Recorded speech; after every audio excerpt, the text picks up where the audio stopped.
po si Joey Moose and X stroller, good for newborn until 4 years old.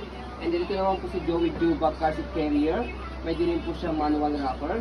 Okay, so ito pong items to is small pull out po ito, demo unit, okay. So mayroon pa po siya kasamang manual. Okay, yung manual niya is for car seat po. Ayan. So, ayan po yung details po niya. Okay, wala pong damage yan, wala pong sira. Okay. So yan, yung canopy, wala pong faded, walang discoloration. Ito po extension canopy. Pwede nyo pasok sa loob kung hindi nyo gagamitin. Okay, peekaboo. Ayan. Okay. So pag pinold, okay, pad. Okay, pad harness, safe to safe si baby. Ayan po yung pad niya. Ayan, wala po yung putol. Okay. So, yung tray niya, front handle, sa gilid, na pinapress. Okay, kahit isa lang tanggalin nyo pag lalagay nyo si baby. Okay, so yan, extension po yung leg rest niya. Adjust, na-extend po yan, pwede nyo po ibaba pag nakaupo. Pag nakaiga, angatin lang po siya. Mahaba siya. Okay, kaya until newborn, until 4 years old siya. Okay, pag nakababa, pag nakaupo, yan, pressure lang po dito sa ilalim. Pinipindis siya. Okay, so yung leg, footrest, okay na okay. So yan. Walang gas-gas. Yes, yung gulong, okay na okay. Yan o, okay ito. Okay. Pinang-demo lang naman yun. Easy to maneuver, nag-swivel. Parang katulad ngayon, ganyan lang ginagawa po sa kanya, demo lang po siya. Yan, okay. So sa body frame, ayan, okay na okay din po siya. Okay.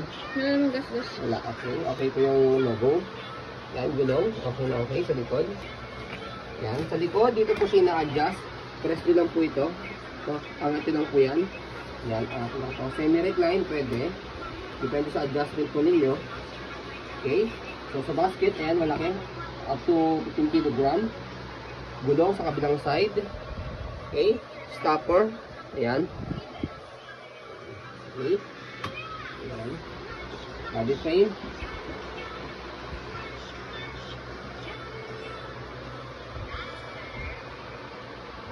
Okay. So, sa handle, ayan. Okay. So, may tray din po dito. Okay, so sa nagtutulak, meron din lagay ng pagkain dyan. Okay, para sa baby. O lagay ng cellphone. Sa baby, meron din dito. Okay, so scroll muna natin sa bed. Okay, sa pagpusa kanya, slide muna to. Then press para lumubog. Kasi pag hindi nyo slide to, hindi siya lulubog. Slide, press, and then pakarap. Okay, so yan. Make it sure po itong leg rest niya, nakababa para yung folding niya is naka-compact. Lock sa gilid. So, ganyan lang. Okay? So, sa pag-open sa kanya, tanggalin nyo lang yung lock dito. Tapos, bukan nyo lang siya. Gawin lang po siya kadalang i-fold sa kayo open. Okay? So, condition naman ni car seat. Ayan. Car seat naman tayo. Yan with one manual again. Okay? So, yan. Yung manual rack. Okay? Pag nasa living area kayo. Ayan. Okay? So, na-adjust po ito. May button dito. Ayan. Okay, madali lang naman siya gamitin. Yung canopy niya, okay, harness, ayan, okay na okay, wala po yung putol.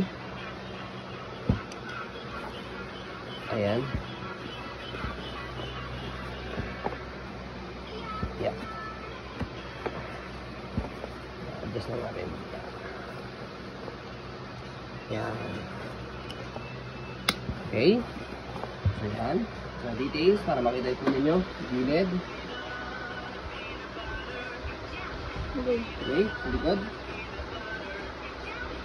Okay, sa kabilang side.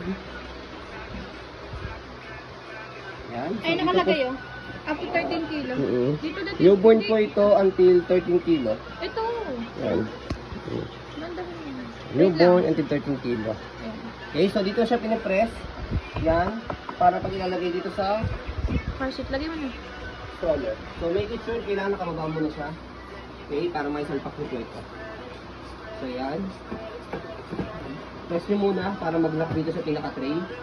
Okay, so ganyan po siya kapag gamit-gamit ninyo. Naka-reverse. So kaya hindi po reversible yung stroller kasi nga po yung car seat niya is naka-reverse na po sa inyo pag ginamit.